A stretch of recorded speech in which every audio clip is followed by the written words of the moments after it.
Good morning students. आज हम आपको बताएंगे इस वीडियो में कैरेक्टर ऑफ हैप्पी लाइफ, प्रसन्न जीवन का क्या गुण होता है, क्या क्या काम आप करेंगे तो अपने जीवन में प्रसन्न रहेंगे। देखिए मित्र, प्रसन्नता कहीं दुकान पे नहीं मिलती है कि 200 रुपया किलो है, 500 रुपया किलो, चलो एक पाव हमको प्रसन्नता दे दो, या हम खुश नहीं हैं। खुशी दुकान पे मिलती है। कैसे 1000 रुपया किलो है, चलो 2 किलो दे दो, 2000 दे देंगे। नहीं, प्रसन्नता हमेशा अपने इनर सेल्फ से आती है। कैरेक्टर ऑफ हैप्पी लाइफ यानी प्रसन्न जीवन के विचार, इंटरमीडिएट में ये पोएम नंबर 2 है और सर हेनरी वॉटन ने इसको लिखा है। सर हेनरी वॉटन का लाइफ स्पेन है 1568 टू 1639, यानी 1568 में पैदा हुए थे और 1639 में दिवंगत हो गए थे। ये हो गया इनका लाइफ स्पेन। और इन्होंने जो पोएम लिखा था character of A happy life, वो 1651 में पब्लिश्ड हुआ था, यानी 1651 में। बहुत ज़्यादा जो है सराहना, प्रशंसा मिली इनकी पोएम को। कई लोगों ने जीवन में उतारा, इसको बहुत ज़्यादा प्रसन्न हुए। तो मैं चाहता हूँ जितने भी मेरे सब्सक्राइबर हैं, इस वीडियो को देखने वाले, इसको जीवन में उतारें, हमेशा प्रसन्न रहेंगे।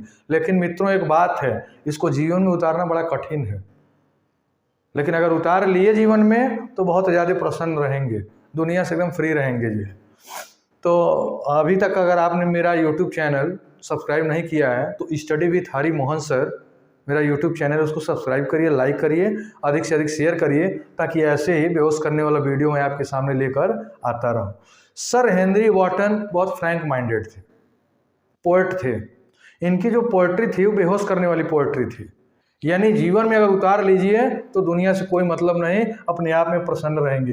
रिलीजियस बुक्स आर फ्रेंड्स, किसी को मित्र मत बनाइए, मित्र 2-4 गिने चुने लोगों को बनाइए मित्र। जो पहला गुण है प्रसन्न जीवन का, सबसे पहला गुण क्या है? गिने चुने बहुत ही इंटेलिजेंट और ईमानदार लोगों को मित्र बनाइए। और नहीं मिलते हैं तो रिलीजियस बुक्स आर फ्रेंड, जो धार्मिक किताबें हैं, जो ज्ञान देने वाली किताबें हैं, जो साहित्य की किताबें हैं, जिनसे बुद्धि प्राप्त होता है, जिनसे नॉलेज प्राप्त होता है, उनको मित्र बनाइए, बहुत प्रसन्न रहेंगे।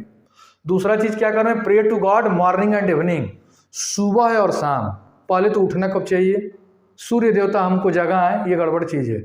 हमको सूर्योदय से पहले उठ जाना है, और सूर्योदय से पहले उठ करके क्या करना है? ईश्वर का प्रेयर, यानी सुबह को भी, मॉर्निंग में भी और इवनिंग में भी, दोनों समय ईश्वर का प्रेयर करें, भगवान की प्रार्थना करें। तीसरा क्या है? होप्स, आशा दिमाग में हमेशा रखें। जैसे मान लीजिए कोई कड़वा दवा है, 1 गिलास भरा हुआ है, आधा पी लिए तो आशावादी क्या कहेगा? आधा पी लिया, आधा ही तो है, अभी पी लेंगे तुरंत। निराशावादी क्या कहेगा? आधा पिए, आधा अभी बाकी है, पता नहीं पी पाएंगे कि नहीं पी पाएंगे। जब गोबर जैसे मुंह बन जाएगा तो क्या आदमी पिएगा जी? यानी आशान्वित रहिए, होपफुल रहिए, ऑप्टिमिस्टिक क्वालिटी लाइए, तो आशावान बनिए। ऑनेस्टी, ईमानदारी आजकल कहीं मिलती ही नहीं है, दुकान पे भी नहीं मिलेगा। 200 रुपया किलो एक पाव लाए, ईमानदारी दिमाग में भर लिए, नहीं। यानी ईमानदारी होना जरूरी है, तभी आदमी प्रसन्न रहेगा। दूसरा चीज़ हार्ड वर्क, कठिन परिश्रम करना, यानी अगर हम कठिन परिश्रम करते हैं प्रसन्न रहेंगे। पंक्चुअलिटी, समय का पंक्चुअल होना, नियमित होना, नियमित हमको रहना चाहिए, समय के हिसाब से काम करना चाहिए। समय वेट्स नन, लिखा है ना, टाइम वेट्स नन, समय किसी की प्रतीक्षा नहीं करता। ट्रुथफुलनेस, सही बोलना चाहिए, सत्यवादिता होना चाहिए। हेनरी वॉटन अपने पोएम बताते हैं कि हमको सत्य बोलना चाहिए। सत्य बोलने का सबसे बड़ा फायदा क्या है? मान लीजिए हाई स्कूल पास हो गए, कितने नंबर पास हुए? 85 पाया। अब राम पूछा कितना पाए, बता दिए 87। श्याम पूछा कितना पाए, बता दिए 90। अब मोहन पूछा कितना पाए, बता दिए 92। अब तीनों जब इकट्ठा हुए तब क्या बताएंगे? याद ही नहीं रहा आपको किससे क्या बताए थे। कहीं रुको रुको, अभी एवरेज निकाल के बता रहे हैं। नहीं, सही बोलिए। उसका सबसे बड़ा फायदा ये है कि आपको ये नहीं सोचना पड़ेगा किससे क्या क्या बताए थे। सही तो एक ही होगा, झूठ कई होते हैं।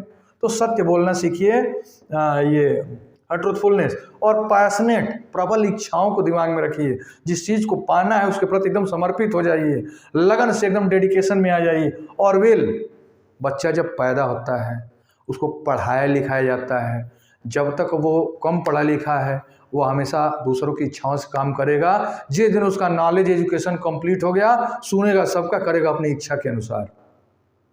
तो विल पावर तेज रखिए।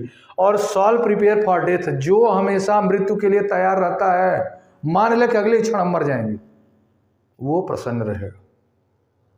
हमेशा मृत्यु के लिए अगर तत्पर है, ये मान के चलिए कभी भी मौत आ सकती है, क्योंकि उसका कोई टाइम टेबल नहीं होता है, कोई उसका कुंडली नहीं होता है, कोई उसका जो है क्या बोलते हैं ईश्वर के यहाँ से लिख करके अच्छा समय नहीं आता है, किसी समय मरना है, कभी भी आदमी मर सकता है। तो कह रहे हैं कि प्रिपेयर फॉर डेथ, मृत्यु के लिए हमेशा जो तैयार रहता है वही खुश रहेगा हमेशा। नॉट एनविज, किसी से जलन मत रखिए। ईर्ष्या करते हैं, ऊँट फड़फड़ाने लगता है, चेहरा लाल हो जाता है, क्यों? आपका ब्लड जल रहा है। किसी से ईर्ष्या कर रहे हैं, जलन कर रहे हैं, ब्लड आपका जल रहा है, खून जल रहा है, इसीलिए ईर्ष्या कर रहे हैं। और जिससे ईर्ष्या कर रहे हैं उसका कुछ नहीं होगा, आपका उल्टा सब चीज़ गायब। जलन करना छोड़िए, ईर्ष्या छोड़िए, घृणा करना छोड़िए। वाइसेस अवगुण होता है, अपने अंदर से जहाँ तक संभव सारे अवगुण निकाल लीजिए। नोबडी इज परफेक्ट, कोई परफेक्ट नहीं है, only one thing is perfect, that is God. ईश्वर ही केवल परफेक्ट है, उसका गुण तो आ सकता है हमारे अंदर। वाइसेस अवगुण को निकाल के फेंक दीजिए। रूल्स ऑफ गुडनेस, अच्छाई के नियम को अपनाइए। किसी राजा का नियम नहीं, किसी देश का नियम नहीं, किसी राज्य का नियम नहीं, किसका नियम अपनाइए? गुडनेस, अच्छाई का नियम अपनाइए, जो सर्वोपरि होता है। और र्यूमर्स फ्री, जिस व्यक्ति का जीवन अफवाहों से मुक्त है, अफवाह नहीं है उसके जीवन में, वो आदमी सदैव प्रसन्न रहेगा। और सबसे बड़ा पंख किसका होता है? अफवाह का। सबसे तेज वायरल क्या होता है? सबसे तेज फैलता क्या है? अफवाह। पढ़ा लिखा आदमी अफवाहों नहीं फैलता है। सच्चाई को जानिए पहले, अफवाहों से मुक्त जीवन है, सदैव प्रसन्न रहेगा। नॉट फ्लैटरर्स, चापलूसों के चंगुल में नहीं आता है, ना तो चापलूसी करता है, न चापलूसों के संगत में आता है, वो आदमी सदैव प्रसन्न रहेगा। और क्या है? हैविंग नथिंग ही हैथ ऑल। कहता है पोएट सर हेनरी वॉटन कि अगर किसी के पास कोई भी चीज़ नहीं है, धन संपदा कोई चीज़ नहीं, ये सारा गुण है अगर, तो उसके जीवन में प्रसन्नता भरी हुई है, वही प्रसन्न है। हम आपको ऑलरेडी बता दें, प्रसन्नता कहीं डॉक्टर के पास, प्रसन्नता कहीं दुकान पर, कहीं भी नहीं मिलेगा। प्रसन्नता इनर सेल्फ से आएगा, जब ये सारी क्वालिटीज़, सारे फीचर्स, सारे कैरेक्टरिस्टिक्स आपके अंदर रहेंगे तब। तो क्या लिखा है लास्ट लाइन? हैविंग नथिंग ही हैथ ऑल, कुछ न होते हुए भी अगर ये सारे गुण हैं, सारे चरित्र हैं आपके अंदर, आप दुनिया की सबसे प्रसन्न प्राणी हैं। और 80% ये ईश्वर का गुण आपके अंदर, ईश्वर तो नहीं हो पाएंगे, 80% हो जाएंगे ना, 70 होंगे। तो कह रहे हैं कि ये सारा गुण जो है आ गया आपके अंदर, तो आप ईश्वर के गुण वाले हो गए। ईश्वर तो नहीं हो पाएंगे, लेकिन ईश्वरीय गुण आपके अंदर आ गया। अब आती है बात फूड की। फूड मतलब भोजन होता है। हेनरी वॉटन कहता है ईश्वर सबको बैलेंस बना के रखा है।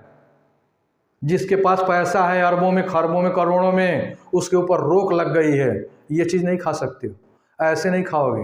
रोटी का वो छिलका तोड़ो और दाल के पानी में डालो और खा लो, अंदर गया। इससे ज़्यादा खाओगे, गोवेंट गान तीनों फॉर्म एक बार लगेगा, ऊपर चले जाओगे। दुनिया भर की बीमारी है। गरीब है, निर्धन है, पैसा नहीं है, भूख उसको बहुत ज़्यादा है, लेकिन इतना पैसा नहीं को भरपेट खा सकता है। यानी किसी को ईश्वर सबको बैलेंस बना के भेजा है, किसी को नहीं कहेगा भरपेट भरो। अमीर है, खा नहीं सकता है, खाएगा गड़बड़ हो जाएगा, डॉक्टर ने मना कर रखा नहीं खाना है। You have this type of बीमारी, you have that type of बीमारी, सिकनेस, डिजीज, नहीं खा सकते हैं। खाएंगे पॉइजन का काम करेगा वो भोजन। गरीब है, पैसा नहीं है, पेट है, भूख बहुत ज़्यादा है, पैसा नहीं है, खा नहीं सकता है खरीद करके, उसके पास जो है पैसे की कमी है। तो सबको ईश्वर ने बैलेंस बनाकर भेजा है, कोई भरपेट नहीं खा सकता है, पूरा खाएगा ही नहीं। तो ये सब है स्टूडेंट्स। कहीं कोई इसमें कुछ पूछना है नीचे कमेंट बॉक्स में पूछ सकते हैं।